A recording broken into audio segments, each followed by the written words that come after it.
Good morning everyone. Welcome to the PIB analysis of date 19th Feb 2021.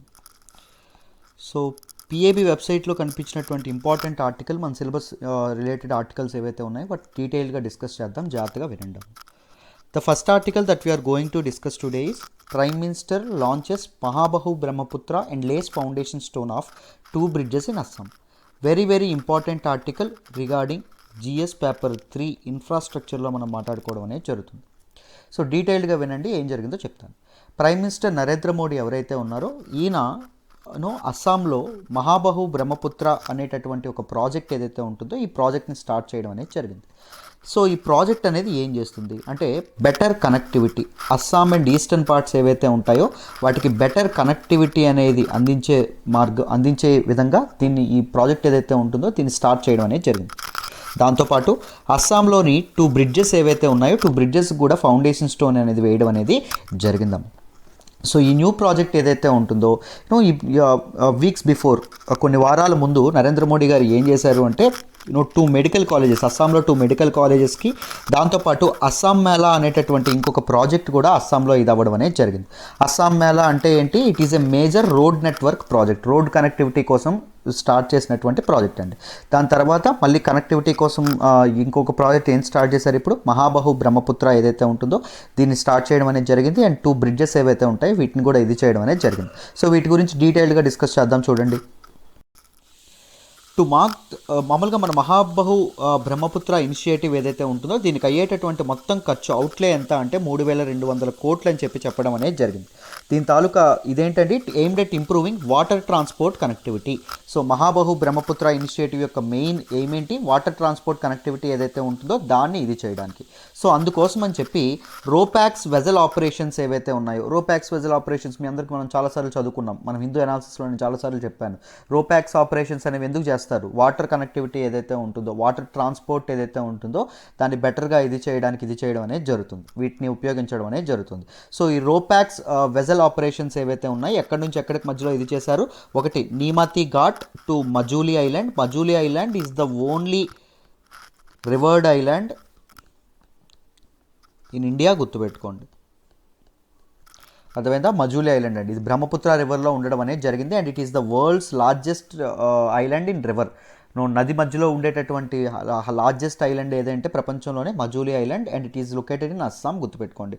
So Neemati ghat నుంచి మజూలీ ఐలాండ్కి మధ్యలో ఒక line, దాంతోపాటు north Guwahati and south గౌహతికి మధ్యలో ఒక లైన్, దాంతోపాటు దుబ్రి అండ్ హస్సిన్గిమరి ఏదైతే ఉంటుందో ఈ మధ్యలో, ఈ ప్లేసెస్ మధ్యలో ఒక లైన్. సో ఈ రోపాక్స్ వెజల్ ఆపరేషన్స్ ఏవైతే ఉన్నాయో వీటిని స్టార్ట్ చేయడం అనేది జరిగింది.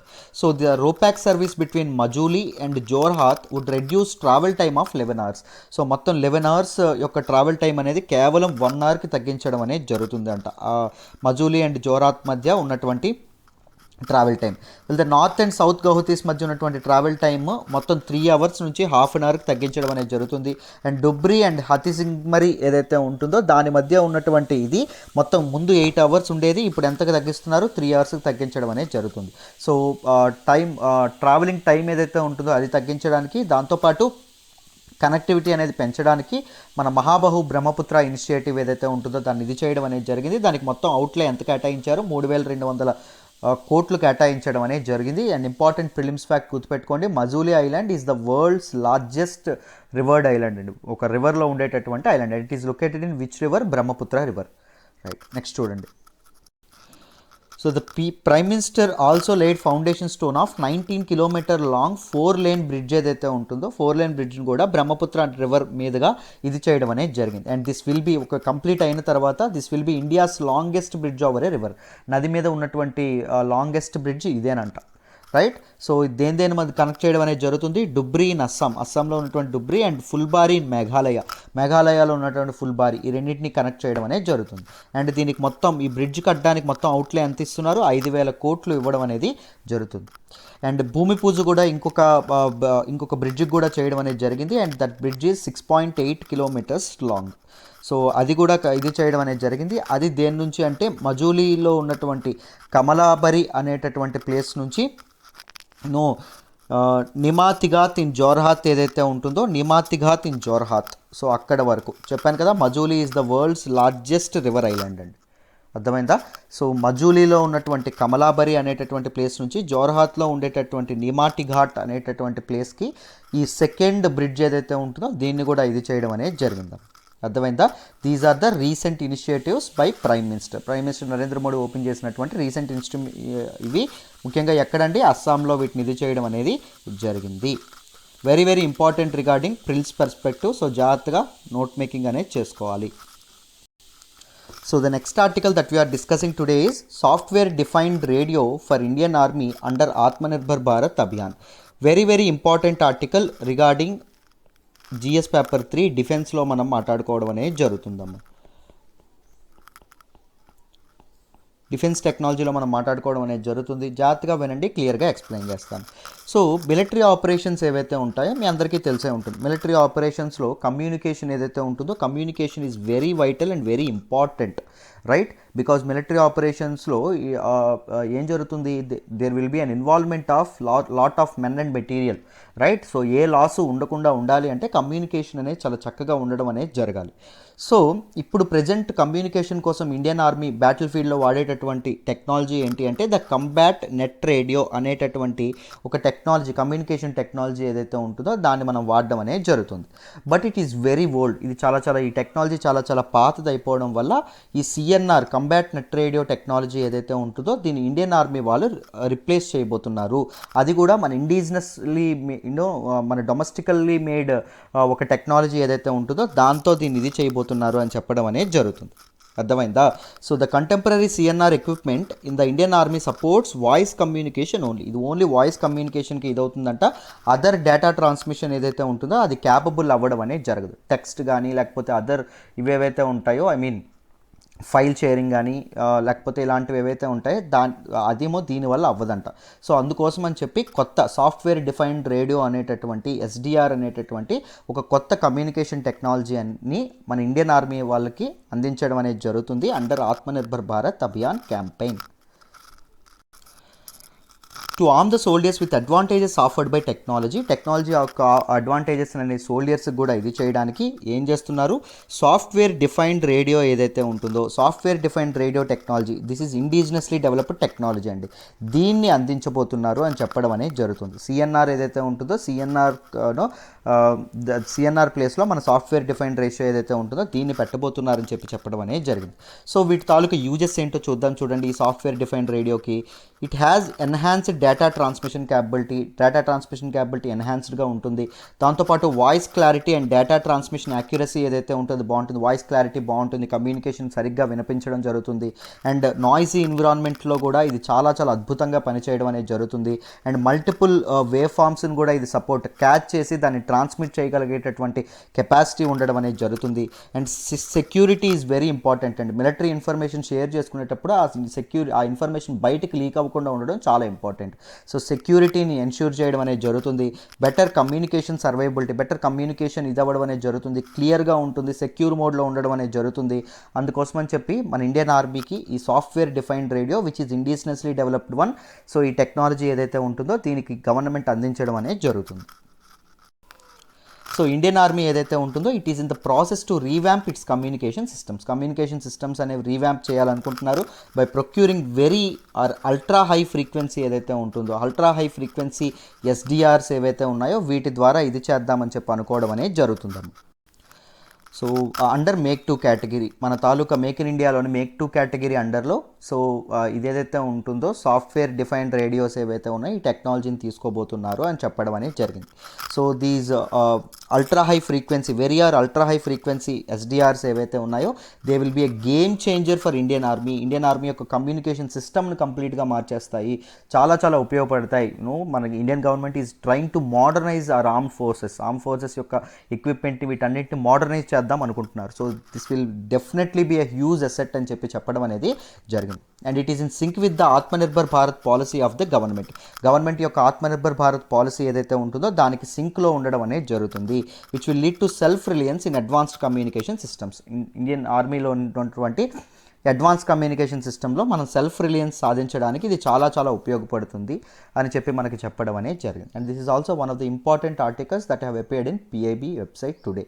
సో ఈరోజు పిఐబి వెబ్సైట్లో అది కూడా కనిపించడం అనేది జరిగింది. దీన్ని కూడా మీరు డీటెయిల్డ్గా నోట్ మేకింగ్ అనేది చేసుకోవాలి ఎస్డిఆర్స్ గురించి. రైట్, ఇప్పుడు నెక్స్ట్ ఆర్టికల్ ఏదైతే ఉంటుందో దాన్ని డిస్కస్ చేద్దాం. చూడండి, the next article that we are discussing today is GRI, a 12-year-old naval child, swims 32 kilometers to create awareness about autism spectrum disorder. ఈ పర్టికులర్ ఆర్టికల్ని మనం ఈ పర్టికులర్ డిజార్డర్ ఏదైతే ఉంటుందో దాని గురించి తెలుసుకోవడానికి మనం చదవడం అనేది జరుగుతుంది. ఈ ఆర్టికల్ ఏదైతే ఉంటుందో మనం జిఎస్ పేపర్ 2 హెల్త్లో మనం మాట్లాడుకోవడం అనేది జరుగుతుంది. అండ్ ప్రిలిమ్స్ పర్స్పెక్టివ్లో ఈ ఆర్టికల్ అనేది వెరీ వెరీ ఇంపార్టెంట్. అసలు ఏం జరిగింది అంటే, మిస్ జిఆర్ఐ అనేటటువంటి ఒక 12-year-old అమ్మాయి ఎవరైతే ఉంటారో ఆవిడ ఏం చేశారు అంటే 36 కిలోమీటర్స్ ఈదడం అనేది జరిగింది. ఎక్కడ అంటే బాంబేలో. అర్థమైందా? బాంబేలో ఎక్కడి నుంచి ఎక్కడికి Bandra Worli sea link to gateway of India వరకు 36 కిలోమీటర్స్ ఈదడానికి అమ్మాయికి పట్టినటువంటి సమయం 8 hours 40 minutes అండి. నిన్న ఈదడం అనేది జరిగింది. ఎందుకు ఇదవ్వడం అనేది జరిగింది అంటే, ఈ ఆటిజం స్పెక్ట్రమ్ డిజార్డర్ అనేటటువంటి డిసీజ్ ఏదైతే ఉంటుందో దీని గురించి అవేర్నెస్ అనేది కల్పించడానికి. She హెర్సెల్ఫ్ is a victim of this disease అండి. సో ఆవిడ కూడా ఈ డిసీజ్ ఆటిజం స్పెక్ట్రమ్ డిజార్డర్ ఏదైతే ఉంటుందో దానికి విక్టిమ్గా ఉండడం అనేది జరిగింది. సో అందుకోసం అని చెప్పి జనాల్లో ఈ వ్యాధి గురించి ఎవరికి తెలియదు కాబట్టి అవేర్నెస్, చైతన్యం కలిగించడం కోసం ఆవిడ దీనిలో పార్టిసిపేట్ చేయడం అనేది జరిగింది. ఒకసారి ఈ డిసీజ్ గురించి ప్రిలిమ్స్ ఫ్యాక్ట్స్ ఏవైతే ఉన్నాయో డీటెయిల్డ్గా చదువుకుందాం. ఒకసారి చూడండి అమ్మా. సో ఆటిజం ఏదైతే ఉంటుందో it can be defined as a complex neuro behavioural condition అండి. సో ఇది నెర్వ్స్ ఏవైతే ఉన్నాయో, న్యూరాన్స్ ఏవైతే ఉన్నాయో వాటికి సంబంధించినటువంటి ఒక కండిషన్. సో దీనివల్ల ఏం జరుగుతుంది అంటే, లాంగ్వేజ్ అండ్ కమ్యూనికేషన్ స్కిల్స్ మీద చాలా చాలా ప్రాబ్లం ఇదవ్వడం అనేది జరుగుతుంది. మైండ్ ఒక మొద్దుబారిపోయినట్టు అవ్వడం అనేది జరుగుతుంది. And it also causes a person to have repetitive and rigid behaviour. ఒక రిజిడ్ బిహేవియర్ అంటే తన పేరుతో పిలిచినా పలకకపోవడం, తన పేరే తనకు గుర్తు లేకపోవడం, లేకపోతే ఎలా చెప్పాలి, ఒక ఫ్రేజ్ ఏదైతే ఉంటుందో దాన్ని పదే పదే చెప్తూ ఉండడం కానీ, ఇలాంటి ఒక న్యూరో బిహేవియరల్ కండిషన్ ఏదైతే ఉంటుందో అది మన ఆటిజం అనేటటువంటి ఇదండి. It is a complex brain development disability. It's a brain disability అండి which makes it self visible during the first 3 years of persons life. So person ఒక బేబీ పుట్టిన తర్వాత ఫస్ట్ 3 years ఏవైతే ఉంటాయి, 3 yearsలో ఈ తాలూకు లక్షణాలు అనేవి ఎక్కువగా కనిపించడం అనేది జరుగుతుంది. And it is not mental retardation. Mentally these people are ఇదైపోయినట్టు, లేకపోతే ఏదో పిచ్చి పట్టింది అని మనం చెప్పుకోకూడదండి. Because they show excellent skills. Some spheres ఆర్ట్లో కానీ, మ్యూజిక్లో కానీ, రైటింగ్లో కానీ వీళ్ళు ఎక్సలెంట్ స్కిల్స్ కూడా చూపించడం అనేది జరుగుతుంది.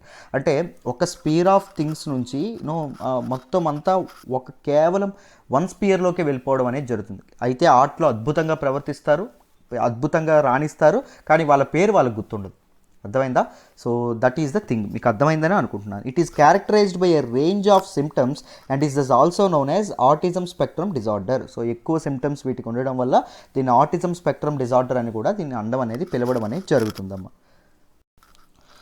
సో పీపుల్ విత్ ఏఎస్డి, ఈ ఆటిజం స్పెక్ట్రమ్ డిజార్డర్ ఏదైతే ఉంటుందో వాళ్ళకి ఉన్నటువంటి సిమ్టమ్స్ ఏంటో చూడండి. They failing to or being slow to respond to someone calling their name. చెప్పాను కదా, నేమ్ ఎవరైనా పిలిచేటప్పుడు వాళ్ళు స్లోగా రెస్పాండ్ అవ్వడం అనేది జరుగుతుంది, అంత క్విక్గా రెస్పాండ్ అవ్వడం అనేది జరగదు. నెక్స్ట్ ఎకోలాలియా అంటే repeating the same phrase over and over. So ఎక్కువసేపు ఆ తాలూకా వాళ్ళ ఒకే ఫ్రేజ్ ఏదైతే ఉంటుందో ఆ ఫ్రేజ్ని రిపీట్ చేస్తూ ఉంటారండి. దాన్ని అలా మాట్లాడుతూ ఉండడం అనేది జరుగుతుంది.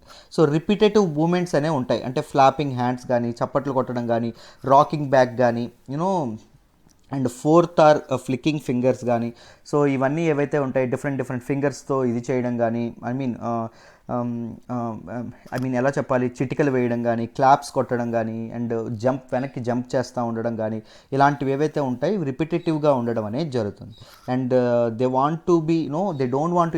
Don't usually want to interact with other people ఎవరైతే ఉన్నారో వాళ్ళతో ఇంటరాక్ట్ అవ్వడానికి వాళ్ళు ఎక్కువగా ఇష్టపెట్టుకోరు. అలోన్గా ఉండడానికి ఎక్కువగా ఇష్టపెట్టుకోవడం అనేది జరుగుతుంది. అర్థమైందా? Over or under sensitivity to sensory stimuli such as సౌండ్స్కి, స్మెల్స్కి, కలర్స్కి, లైట్స్కి, వీటన్నిటికీ ఇది అవ్వడం అనేది జరుగుతుంది. కొన్నిసార్లు కొంతమందికి ఎలా ఉంటుందంటే హై సౌండ్స్, ఎంత ఎక్కువ సౌండ్ వినిపించినా వాళ్ళకి వినిపించదు. కొంతమందికి ఎలా ఉంటుందంటే చిన్న సౌండ్ని కూడా పసిగట్టేస్తారు. అర్థమైందా? స్మెల్ కానీ, కలర్స్ కానీ. సో ఇలాంటివి ఓవర్ ఆర్ అండర్ సెన్సిటివిటీ అనేది ఉండడం అనేది జరుగుతుంది. దాంతోపాటు getting upset by slight changes in a routine etcetera. So వాళ్ళ డే లైఫ్లో ఏదైనా చిన్న చేంజ్ అనేది వచ్చిందనుకోండి, సపోజ్ వాళ్ళ పక్క మారిందనుకోండి, లేకపోతే వాళ్ళతో రోజు మాట్లాడేటటువంటి మనిషి కనిపించలేదనుకోండి, వాళ్ళు ఈజీగా అప్సెట్ అయిపోతారు, ఈజీగా మూడీగా అయిపోతారు. సో ఇలాంటి డిఫరెంట్ సిమ్టమ్స్ ఏవైతే ఉన్నాయో అవి దీనిలో ఉండడం అనేది జరిగింది. ఈ తాలూకు డిసీజ్ ఏదైతే ఏఎస్డి ఏదైతే ఉంటుందో దీనికి ఉండడం అనేది జరిగింది. ఆటిజం స్పెక్ట్రమ్ డిసీజ్ అండి. So just look at some other facts అండి. సో ఎందుకు ఏఎస్డి అనేది వస్తుంది మనిషికి అని చెప్పి ఆ ఫ్యాక్ట్స్ ఏమైనా తెలుసు అంటే ఎవరికైనా తెలుసా అంటే తెలియదండి. రీసెర్చర్స్ ఏం చెప్తారు అంటే జెనెటిక్ మెటీరియల్, జీన్స్ ద్వారా కానీ లేకపోతే ఎన్విరాన్మెంట్ కూడా, వాళ్ళు బతుకుతున్నటువంటి ఎన్విరాన్మెంట్ కూడా ఏఎస్డి రావడంలో ఇంపార్టెంట్ రోల్ ప్లే చేయడం అనేది జరుగుతుంది. లేకపోతే చిన్నప్పుడే పుట్టగానే ఒక షాక్స్ ఏవైతే ఉన్నాయో, షాక్స్కి గురైనప్పటికీ కూడా షాక్స్కి గురైనా కూడా ఏఎస్డి అనేది రావడం అనేది జరుగుతుంది అని చెప్పడం అనేది జరిగింది. అండ్ ఈ ఏఎస్డికి క్యూర్ అనేది లేదండి, but therapeutic and behavioural guidance ఏదైతే ఉంటుందో అది వాళ్ళ తాలూకు క్వాలిటీ ఆఫ్ లైఫ్ ఇంప్రూవ్ చేయడానికి డాక్టర్స్ ఇవ్వడం అనేది జరుగుతుంది. సో మెల్లమెల్లగా వాటికి అలవాటు చేయడం, బిహేవియర్ అనేది నేర్పించడం. సో వాళ్ళకి వాళ్ళ లక్షణాలకి తగినట్టుగా డాక్టర్స్ వాళ్ళకి ఈ బిహేవియరల్ అండ్ థెరపీస్ ట్రీట్మెంట్ ఏదైతే ఉంటుందో అది ఇవ్వడం అనేది జరుగుతుంది. ముఖ్యంగా యోగా లాంటివి చేయించడం కానీ, మనసు వాళ్ళని ప్రశాంతంగా ఉంచడం కానీ, ఇలాంటివి జరగడం అనేది జరుగుతుంది. So United nations general assembly అనేది 2008లో మన ఈ ఆటిజం ఏదైతే ఉంటుందో ఆటిజంని గుర్తిస్తూ 2 ఏప్రిల్న వరల్డ్ ఆటిజం డేగా దాన్ని గుర్తించడం అనేది జరిగింది. And it is also very very important అండి. మీకు ప్రిలిమ్స్కి ఇలాంటివి ఎక్కువగా అడగడం అనేది జరుగుతుంది. బికాజ్ కోవిడ్-19 లాంటి ఇవి రావడం వల్ల మెంటల్ హెల్త్ మీద కూడా చాలా ఇది చూపించడం అనేది జరిగిందమ్మ. సో మెంటల్ హెల్త్కి సంబంధించినటువంటి డిసీజెస్ ఏవైతే ఉన్నాయో వాటిని కాస్త మీరు జాగ్రత్తగా చదువుకోవాలి. అర్థమైందా? So this is all about this article అమ్మ. సో ఈ ఆర్టికల్ కూడా మీకు డీటెయిల్డ్గా అర్థమైందని అనుకుంటున్నాను. Let's move to the next article. We see hydrogen as the future energy, says Sri Dharmendra Pradhan. Very very important. దీన్ని కూడా మనం ఇన్ఫ్రాస్ట్రక్చర్లో జిఎస్ పేపర్ 3 ఏదైతే ఉంటుందో జిఎస్ పేపర్ 3లో మనం మాట్లాడుకుంటాం. సో జాగ్రత్తగా వినండి, క్లియర్గా మీకు అర్థమైపోతుంది. ఏం జరిగింది అంటే మన ఇండియన్ ఆయిల్ ఏదైతే ఉంటుందో ఇండియన్ ఆయిల్కి దాంతోపాటు green start hydrogen India which is a subsidiary of green start Norway ఏదైతే ఉంటుందో ఈ రెండింటికి మధ్య ఒక స్టేట్మెంట్ ఆఫ్ ఇంటెంట్ ఏదైతే ఉంటుందో అది ఇది అవ్వడం అనేది జరిగింది. ఎందుకు ఆ స్టేట్మెంట్ ఎందుకు జరిగింది అంటే for setting up of centre of excellence for hydrogen మీద రీసెర్చ్ అండ్ డెవలప్మెంట్ ఏదైతే ఉంటుందో, ముఖ్యంగా మన ఇండియన్ గవర్నమెంట్ ఏం చేస్తుంది, మనకు రీసెంట్గా హైడ్రోజన్ మిషన్ ఏదైతే ఉంటుందో అది కూడా స్టార్ట్ చేయడం అనేది జరిగింది. బడ్జెట్లో మెన్షన్ చేశారు మీరు గమనిస్తే. సో దాని గురించి కూడా నేను ఒక బర్నింగ్ వీడియో చేస్తాను, ఒక చిన్న బైట్ చేస్తాను కంప్లీట్గా మిషన్ గురించి. బట్ ఇప్పుడు ఇది వినండి. సో ఈ హైడ్రోజన్ని ముఖ్యంగా మన తాలూకా పెట్రోలియం అండ్ కోల్ ఏదైతే ఉంటుందో కోల్, లేకపోతే గ్యాస్ ఏదైతే ఉంటుందో గ్యాస్, వీటిని సబ్స్టిట్యూట్ చేయడం ఏదైతే ఉంటుందో వీటిని దేంతో సబ్స్టిట్యూట్ చేద్దాం అనుకుంటున్నారు? Hydrogen and more prominently green hydrogen ఏదైతే ఉంటుందో గ్రీన్ హైడ్రోజన్ అంటే ఎటువంటి సైడ్ ఎఫెక్ట్స్ చూపించినటువంటి ఎన్విరాన్మెంటల్ ఇవి చూపించినటువంటి గ్రీన్ హైడ్రోజన్ ఏదైతే ఉంటుందో దాన్ని ఒక దీనికి ఈ ఎనర్జీ సోర్సెస్ ఏవైతే ఉంటాయో వీటికి దీనిగా వీటికి కంపెన్సేషన్గా వీటిని సబ్స్టిట్యూట్ చేస్తూ దాన్ని పెట్టడం అనేది జరుగుతుందండి. అర్థమైందా? సో హైడ్రోజన్ ఒక రెన్యూవబుల్ ఎనర్జీ సోర్స్గా మన తాలూకా కంట్రీలో కూడా వాడదామని చెప్పి ఆఫ్టర్ అమెరికా మన వాళ్ళు కూడా వాడదామని చెప్పి అనుకోవడం అనేది జరుగుతుంది. సో దీని గురించి మన తాలూకా centre of excellence for hydrogen ఏదైతే ఉంటుందో ఈ హైడ్రోజన్ని నిర్మించాలనుకుంటున్నారు. ఎందుకు అంటే హైడ్రోజన్ని ఎనర్జీ సోర్స్గా వాడడానికి రీసెర్చ్ అండ్ డెవలప్మెంట్, దాంతోపాటు టెక్నాలజీ షేరింగ్, దాంతోపాటు ఎలా చేస్తే మంచిది, ఒక ఎక్స్పీరియన్స్డ్ పీపుల్ ఎవరైతే ఉంటారో వాళ్ళందరినీ ఒక ప్లాట్ఫామ్ మీదకి తీసుకురావడం, సో వీటన్నింటి కోసం దీన్ని ఇది చేయడం అనేది జరిగిందాము. So centre of excellence for hydrogen ఏదైతే ఉంటుందో this will facilitate transfer and sharing of technology. ఎవరెవరి మధ్య ట్రాన్స్ఫర్ అండ్ షేరింగ్? మన తాలూకా Greenstat hydrogen Greenstat Norway ఏదైతే ఉంటుందో దానికి, దాంతోపాటు ఇండియన్ ఆయిల్ వాళ్ళ తాలూకా పీపుల్ ఎవరైతే ఉన్నారో పర్సనల్ డెలిగేట్స్ ఎవరైతే ఉన్నారో, అఫీషియల్స్ ఎవరైతే ఉన్నారో, సైంటిస్టులు ఎవరైతే ఉన్నారో వీళ్ళ మధ్య టెక్నాలజీ షేరింగ్ కోసం and know how and experience through the green hydrogen value chain. So different value చైన్స్లో కానీ లేకపోతే డిఫరెంట్ సప్లై చైన్స్లో కానీ హైడ్రోజన్ యొక్క యూజ్ ఏదైతే ఉంటుందో యూజ్ని వాడడానికి హైడ్రోజన్ని ఒక రెన్యూవబుల్ ఎనర్జీ సోర్స్గా వాడాలని చెప్పేటటువంటి లక్ష్యంతో వీళ్ళు టెక్నాలజీ షేరింగ్ కానీ రీసెర్చ్ అండ్ డెవలప్మెంట్ కానీ చేయడానికి ఈ తాలూకా centre of excellence for hydrogen అనేది నిర్మించాలని చెప్పి అనుకోవడం అనేది జరుగుతుంది. సో హైడ్రోజన్ యొక్క స్టోరేజ్ గురించి కానీ ఫ్యూయల్ సెల్స్ కానీ హైడ్రోజన్ ఫ్యూయల్ సెల్స్ కానీ వీటన్నింటి గురించి రీసెర్చర్స్ అనేవి చేద్దామని చెప్పి అనుకోవడం అనేది జరుగుతుంది. And this will be a vehicle centre of excellence for hydrogen. ఇది ఒక సాధనంలో ఉపయోగపడుతుందంటే ఎందుకు అంటే R&D research and development projects ముఖ్యంగా green and blue hydrogen between Norwegian and Indian R&D institutions and universities. నార్వేకి సంబంధించినటువంటి ఎడ్యుకేషనల్ ఇన్స్టిట్యూషన్స్ ఇంకా దాంతోపాటు మన Indian research and development institutions మధ్య ఒక కోఆర్డినేషన్ అనేది ఎస్టాబ్లిష్ చేస్తూ ఈ గ్రీన్ అండ్ బ్లూ హైడ్రోజన్ యొక్క యూసేజ్ మీద రీసెర్చ్ అండ్ డెవలప్మెంట్ ప్రాజెక్ట్స్ అనేవి ప్రమోట్ చేయడానికి వాటిని బూస్ట్ ఇవ్వడానికి ఈ తాలూకా centre of excellence for hydrogen ఏదైతే ఉంటుందో ఇది చాలా ఉపయోగపడుతుంది అని చెప్పి మనకు చెప్పడం అనేది జరిగిందమ్మా. Working closely with industry and government on both sides, మన Center of Excellence for Hydrogen will be levering its intellectual strengths in developing cost efficient and scalable and sustainable technological solutions. So industry and government both రెండింటిని సమన్వయపరుస్తూ రెండింటితో కలిపి మన తాలూకా centre of excellence for hydrogen ఏదైతే ఉంటుందో ఇది work చేయడం అనేది జరుగుతుంది. సో దానివల్ల ఒక కాస్ట్ ఎఫిషియంట్ ఎకనామికల్ అయినటువంటి దాంతోపాటు sustainable technological solutions sustainable energy resource అనేది మనకు హైడ్రోజన్ రూపంలో వీళ్ళు చక్కగా అందిస్తారని చెప్పి చెప్పడం అనేది జరుగుతుంది. The centre of excellence will also pilot fuel cells research ఏదైతే ఉంటుందో దానికి కూడా ఇది చాలా ఉపయోగపడుతుంది అని చెప్పి మనకి ఏదైతే ఉందో వీళ్ళు చెప్పడం అనేది జరుగుతుంది. And will also act a think tank, ఒక అంటే పాలసీ మేకింగ్ బాడీగా ఒక గవర్నింగ్ బాడీగా ఇది ఉపయోగపడుతుంది. ముఖ్యంగా బెస్ట్ ఇండస్ట్రియల్ ప్రాక్టీసెస్ ఎన్ష్యూర్ చేయడానికి, సేఫ్టీ కోసం, దాంతోపాటు ప్రొడక్ట్ ప్రోటోకాల్స్, రెగ్యులేషన్స్ ఇవన్నీ చూసుకోవడానికి ఈ centre of excellence for hydrogen ఏదైతే ఉంటుందో ఇది చాలా చాలా ఉపయోగపడుతుంది. To develop codes, standards, principles, rules and restrictions వీటన్నింటికి ఈ centre of excellence for hydrogen అనేది చాలా ఉపయోగపడుతుంది అని చెప్పి మనకు గవర్నమెంట్ చెప్పడం అనేది జరిగిందమ్మా.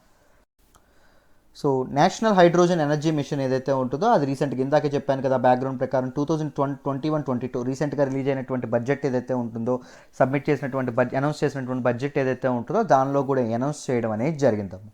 అర్థమైందా? సో గవర్నమెంట్ ఆఫ్ ఇండియా ఏదైతే ఉంటుందో it's vision and it's intent and it's direction ఏంటి అంటే హైడ్రోజన్ ఏదైతే ఉంటుందో దాన్ని ఒక రెన్యూవబుల్ అండ్ స్టాండర్డ్ ఎనర్జీ సోర్స్గా వాడడం అండ్ దాంతో వాడడానికి ప్రయత్నించడం, దాంతోపాటు ఆ విజన్ని ఇన్ష్యూర్ చేయడం. సో హైడ్రోజన్ అనేది ఒక వండర్ఫుల్ ఎనర్జీ రిసోర్స్గా ముఖ్యంగా కోల్, దాంతోపాటు వాట్ వి సెడ్ కోల్ కానీ లేకపోతే పెట్రోల్ కానీ డీజిల్ కానీ ఫాజిల్ ఫ్యూయల్స్ ఏవైతే ఉన్నాయో వాటిని సబ్స్టిట్యూట్ చేస్తూ హైడ్రోజన్ రావాలి అనేటటువంటి విధంగా ఇండియన్ గవర్నమెంట్ అనేది లక్ష్యం పెట్టుకోవడం అనేది జరిగింది. Because India seriously wants to fight climate change ఏదైతే ఉంటుందో క్లైమేట్ చేంజ్ ముఖ్యంగా గ్రీన్ హౌస్ గ్యాసెస్ ఏవైతే ఉన్నాయో వాటి తాలూకు ఎమిషన్స్ని, కార్బన్ ఎమిషన్స్ని సిగ్నిఫికెంట్గా తగ్గించాలి.